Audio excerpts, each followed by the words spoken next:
नमस्कार, SM astro channel में आप सबका स्वागत है। आज हम जानेंगे कि हमने जो कार्ड्स के मीनिंग को सीखे हैं, इन्हें हम यूज़ कैसे करें।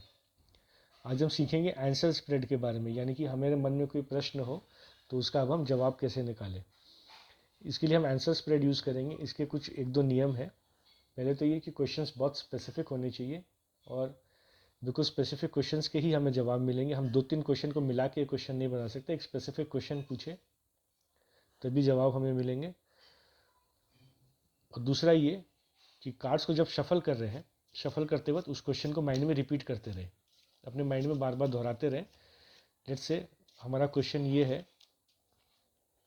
कि क्या ये लड़की इस लड़के से प्यार करती है। लड़के को जानना है कि वो किसी लड़की के बारे में जानना है कि क्या वो लड़की उससे प्यार करती है। लेट्स से उस लड़की का नाम ए है, लड़के का नाम बी है, तो वो जानना चाह रहा है कि क्या ए बी से प्यार करता है। तो जब आप शफल कर रहे हैं तो माइंड को कुछ क्वेश्चन को माइंड में दोहराते रहें कि क्या ए बी से प्रेम करती है, क्या ए बी से प्रेम करती है। इस तरह से आप इसको शफल करके, और मैं जनरली पाइल को लेफ्ट हैंड से स्प्रेड करता हूँ, उल्टे हाथ से। और क्वेश्चन पूछने वाला अगर सामने हो तो उससे दरखास्त करें, उससे रिक्वेस्ट करें कि लेफ्ट हैंड से ही उल्टे हाथ से वो एक एक करके 6 कार्ड्स आपको दें। अगर वो सामने नहीं है तो आप खुद कार्ड को पिकअप करें। तो क्योंकि अभी मेरे पास में कोई स्पेक्टेटर, कोई क्वेश्चनर है नहीं, मैं खुद ही कार्ड पिकअप करता हूँ। इस तरह से हमें 6 कार्ड को पिक करना है और बाकी कार्ड्स को हम डिस्कार्ड कर दें।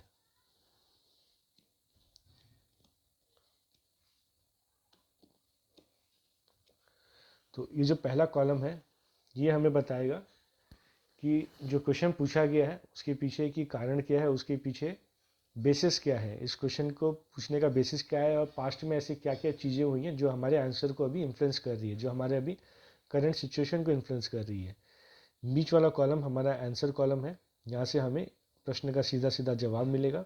तीसरा कॉलम जो है उस आंसर के बारे में हमें और डिटेल्स देता है, फ्यूचर के बारे में बताता है कि फ्यूचर में हमें और क्या करना है, क्या एक्शन लेना है, या ये जवाब आया है तो क्यों आया है। और ये जो सिक्स्थ कार्ड है, ये की कार्ड, पाइवटल कार्ड है, ये हमें बहुत महत्वपूर्ण जानकारी देती है। आइए हम जानते हैं। हमारा प्रश्न था कि क्या ए बी से प्यार करती है। तो पहला क्वेश्चन निकल कर आया है, पहला कार्ड निकल कर आया है बेगम का हुक्म। बेगम जनरली, हुक्म का कार्ड जनरली हम अच्छा नहीं मानते। ये एक फीमेल को रिप्रेजेंट कर रही है और बेगम जो है जनरली किसी मिडिल एज या बड़ी उम्र की महिला को रिप्रेजेंट करते हैं। तो इस रीडिंग में या तो वो लड़की उम्र में बड़ी है, या ये उस लड़की की माँ या उस लड़के की माँ को भी रिप्रेजेंट कर सकती है, कि कहीं इनका कुछ इंटरफेरेंस रहा है या इनका कुछ रोल रहा है, तभी ये प्रश्न इस लड़के के माइंड में आया है। लेकिन ये कोई पॉजिटिव रोल नहीं है, क्योंकि ये हुक्म का कार्ड निकल कर आया है काला पान का, तो ये कोई बहुत पॉजिटिव इंडिकेशन नहीं दे रहा। और बेगम का हुक्म का एक मतलब ये भी होता है राइवल इन लव, यानी कि जो प्रेम में दखल अंदाजी दे या प्रेम के अगेंस्ट में हो। अगला कार्ड है 5 ऑफ हार्ट। तो कोई 5 ऑफ हार्ट ईर्ष्या का कार्ड है, यानी कि कोई जलन की भावना रही है और इमोशनल रिलेशनशिप चेंज, यानी कि कुछ बदलाव हुआ है। फीमेल फ्रेंड या फीमेल रिलेटिव को भी रिप्रेजेंट करते हैं। और फेमिनिन थॉट्स, तो लड़का जो है या तो किसी धोखे का शिकार हुआ है, या उसे कुछ डाउट्स आए हैं माइंड में, या कुछ ईर्ष्या हुई, या कुछ कुछ इनके माइंड में कुछ नेगेटिव चीज़ें चली हैं कि इसके मन में ये प्रश्न आया है कि क्या वो लड़की इसे प्रेम करती है कि नहीं। उसे कुछ मन में संदेह है शायद। आंसर में निकल कर आया है किंग ऑफ हार्ट। हार्ट हम जानते हैं प्रेम का प्रतीक है, और king of heart second chances को भी दर्शा सकते हैं। और किंग ऑफ हार्ट स्पेसिफिकली दर्शाते हैं किसी फैमिली मैन को, अच्छी सलाह को, अफेक्शन को और इमोशन को। तो एक तरह से तो अभी तक तो ये कार्ड पॉजिटिव है हमारे जवाब के लिहाज से, कि ऐसा लग रहा है कि लड़की लड़के से प्रेम करती है, क्योंकि अफेक्शन का कार्ड है और एक बहुत ही पॉजिटिव और प्रॉपर कार्ड है। इसमें कोई नेगेटिविटी की कहीं गुंजाइश नहीं है। ये एक बहुत पॉजिटिव एनर्जी वाली कार्ड है, प्रोटेक्टिव कार्ड है। आगे भी हमें फिर एक अच्छा कार्ड निकल कर आया है, जिसका 9 ऑफ डायमंड, यानी कि 9 का ईंट। 9 का ईंट डिलेस को दर्शाते हैं कि कुछ डिले हो, लव के लिए अच्छा कार्ड है। नया रेस्टलेसनेस, इम्पेशंस भी है, क्योंकि डिले है तो इम्पेशंस आदमी को ज़रूर फील होती है। लेकिन अच्छी एनर्जी और अट्रैक्शन का भी कार्ड है। तो ये तो अभी कंफर्म समझ में आ रहा है कि लड़की को प्रेम तो है लड़के से। अब उसने ये क्वेश्चन क्यों पूछा, शायद इन्होंने बात अपनी आगे बढ़ाई है और घर के किसी बड़े ने, किसी बड़ी महिला ने, या तो लड़के की माँ ने या लड़की की माँ ने इस बात से ऑब्जेक्शन नजर आई है, उन्हें कुछ परेशानी नज़र आई है इस चीज़ में। तभी उस लड़के को, और शायद उस लड़की ने कहा हो कि अब मैं कुछ ब्रेकअप का इंडिकेशन दिया हो या कुछ नेगेटिव बात बोली हो, तभी लड़के के माइंड में संदेह आया। लेकिन ये बात तो कंफर्म है कि मन से लड़की उस लड़के से प्रेम करती है। आगे इसका फ्यूचर क्या है, तो बहुत ही बेहतरीन कार्ड निकल कर आया, S of heart. S of heart हमारा होम कार्ड है, पॉजिटिव कार्ड है, लकी कार्ड है, प्रोटेक्शन कार्ड है, फैमिली लाइफ को भी दर्शाता है, डिक्लेरेशन ऑफ लव को भी दर्शाता है। लेकिन इसमें एक चीज़ आप नोट करिए, ये घर के वातावरण को भी रिप्रेजेंट करता है। तो कहीं ना कहीं लड़की का जो फीलिंग्स है, जो उसके जवाब उस लड़के की तरफ जो है, वो उसके घर के वातावरण, लड़की की माँ के ऊपर डिपेंड करेगा। अभी हमें ये क्लैरिटी आ रही है कि लड़की की माँ ही हो सकती है। और आप एक चीज़ और नोटिस ध्यान दें इसमें, ये जो बेगम है, ये चित्र जो है, इसका फेस उस तरफ है, मतलब वो इस जो प्रेम वाली फीलिंग्स है इसकी तरफ पीठ करके बैठी है। तो लड़की की माँ नहीं चाहती है, नहीं अप्रूव करती है लड़की की प्रेम को। लड़की की माँ लड़की की चॉइस से नहीं खुश है। लड़की इमोशनली माँ की तरफ देख रही है, लेकिन माँ पीठ करके बैठी है। तो ये हमें समझ आ रहा है कि ये लड़की की माँ ही यहाँ ऑब्जेक्शन क्रिएट कर रही है और इसी लड़के के मन में संदेह आया है। हमारा जो आखिरी में जो की कार्ड है, 6 ऑफ डायमंड। 6 ऑफ डायमंड की कार्ड है, और ये चीज़ों को थोड़ा, अभी हमारे इस आंसर को थोड़ा बदल दिया है। 6 ऑफ डायमंड का मतलब है cheating in love and breakup, conflict, यानी कि ब्रेकअप होना, कोई लड़ाई झगड़ा होना, प्यार में धोखा होना, कम्युनिकेशन प्रॉब्लम होना।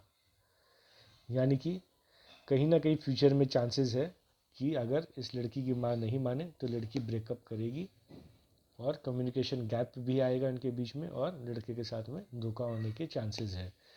तो यहाँ इस रीडिंग से साफ हमें समझ आ रहा है कि सिचुएशन अच्छी नहीं है लड़के के पॉइंट ऑफ व्यू से। लड़के के लिए अभी ज़रूरी है कि लड़की की माँ को कन्विंस करें। इस तरह से हम हमारे क्वेश्चनर को समझा सकते हैं कि कार्ड्स का ये मीनिंग है, कार्ड्स का ये एडवाइस है। कार्ड से आप जब भी कोई प्रश्न करें तो उसके जवाब को एक एडवाइस की तरह लें, उसको सलाह की तरह लें, अच्छे सलाह की तरह लें, ताकि हम इसे अपना इंडिकेशन आगे समझ सकें कि हमें लाइफ में कैसे हम हमारी सिचुएशन को सुधार सकते हैं। इस रीडिंग में भी साफ नज़र आ रहा है कि प्रॉब्लम लड़की की माँ है, द गर्ल्स मदर, और लड़के को कहीं ना कहीं माँ को समझाना, लड़की को भी माँ को समझाने की ज़रूरत है, अदरवाइज़ इन दोनों का ब्रेकअप होना तय है। हमारा क्वेश्चन ये था कि क्या लड़की लड़के से प्यार करती है, प्रेम तो करती है, लेकिन आगे कार्ड्स ने अपने आप ही हमें और भी एडिशनल इन्फॉर्मेशन दे दी। ये जो तीसरा कॉलम है ये एडिशनल इन्फॉर्मेशन का भी है। छठा कार्ड बहुत इंपॉर्टेंट की कार्ड है, और इसने हमें बता दिया कि आगे चलते हुए ब्रेकअप होने के चांसेस बहुत ज़्यादा हाई है। ये था हमारा एक एग्जाम्पल नंबर 1। अब हम एक एग्जाम्पल और लेते हैं। अब कुछ और टॉपिक पे बात करते हैं। लेट्स से क्वेश्चन ये है कि श्याम श्याम ये जानना चाहता है कि उसके एग्ज़ाम, उसके सर पे अभी एग्ज़ाम्स है, 1 महीने बाद उसके एग्ज़ाम्स हैं, उसके एग्ज़ाम्स कैसे जाएंगे, एग्ज़ाम्स अच्छे होंगे या बुरे। तो हम कार्ड से पूछते हैं क्या शाम के एग्ज़ाम अच्छे जाएंगे। सफल करते वक्त इस क्वेश्चन को माइंड में दोहराएं, क्या शाम के एग्ज़ाम अच्छे जाएंगे, क्या शाम के एग्ज़ाम अच्छे जाएंगे, क्या शाम के एग्ज़ाम अच्छे जाएंगे। कार्ड्स उठाते वक्त भी क्वेश्चन माइंड में रिपीट करते रहे, क्या शाम के एग्ज़ाम अच्छे जाएंगे, क्या शाम के एग्ज़ाम अच्छे जाएंगे।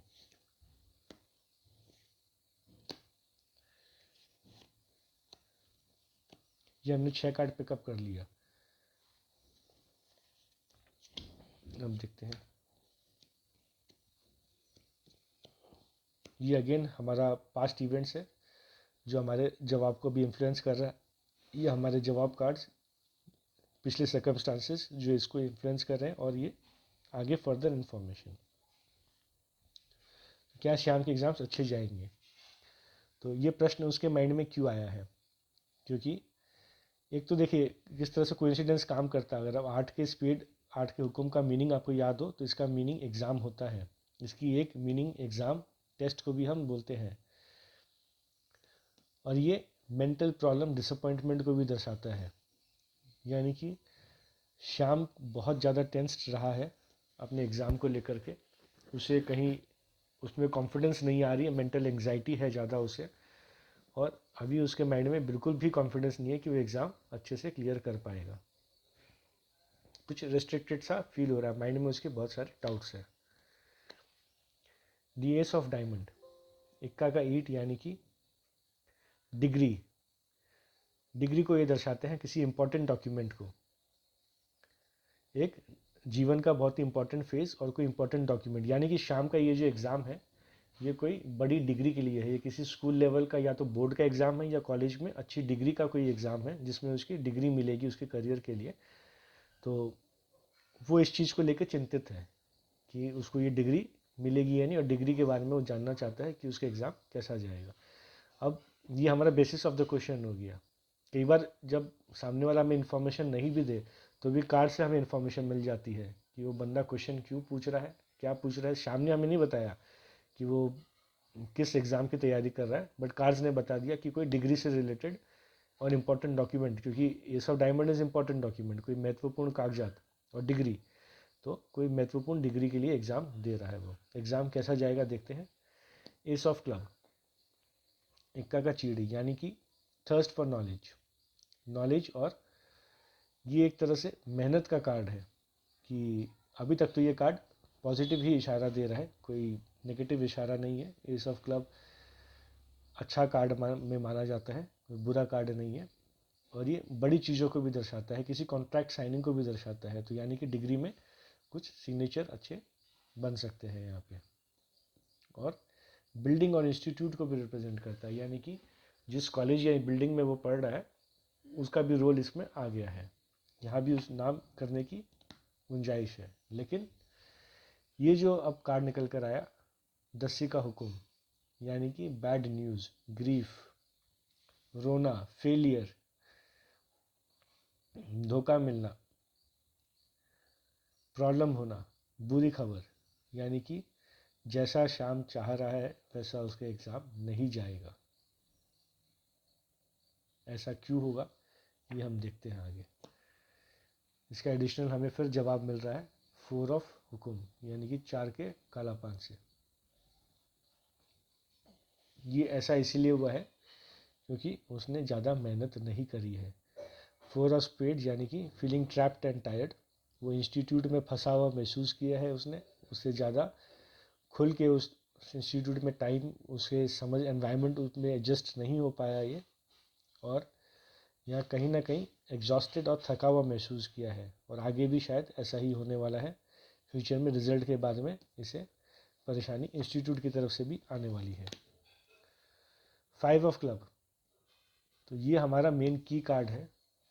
5 ऑफ क्लब कार्ड का मतलब होता है एक्स्ट्रा एफर्ट लगाने, यानी कि अधिक प्रयास करना, कुछ और प्रयास करना, ज़्यादा मेहनत करना, और अपनी मेहनत से ही जीतने की क्षमता। यानी कि अगर उन्होंने मेहनत कर ली होती तो वो एग्ज़ाम क्लियर कर सकते थे। लेकिन अब इस तरह से हमें सीधा सीधा जवाब शाम को नहीं देना है, क्योंकि वो फिर डिसअपॉइंट हो जाएंगे। उन्हें हमें ये बताना है फुल टोटल में कि आपको अधिक मेहनत करने की ज़रूरत है। अगर मेहनत आप ज़्यादा करेंगे तो मे भी एग्ज़ाम क्लियर हो जाए, रिजल्ट शायद उतने अच्छे नहीं आए लेकिन एटलीस्ट इतना तो आ जाए कि आपको डिग्री मिल सके। और 5 ऑफ क्लब जॉब इंटरव्यू का भी कार्ड है। डिग्री के बाद इंसान को जॉब ही चाहिए, तो कहीं ना कहीं ये एक अच्छा इंडिकेशन निकल कर आया है कि अगर मेहनत करे तो इतनी तो ऐसे रिजल्ट, इतने रिजल्ट तो वो आ जाएगी उनकी कि उन्हें जॉब इंटरव्यू तक मौका मिल जाए, जॉब मिलने के चांसेस मिल जाए। तो इस तरह से हम कार्ड्स की रीडिंग करते हैं। आशा आपको ये वीडियो पसंद आई हो। इसे लाइक, शेयर एंड कमेंट करें और चैनल को जरूर सब्सक्राइब कर लें। धन्यवाद।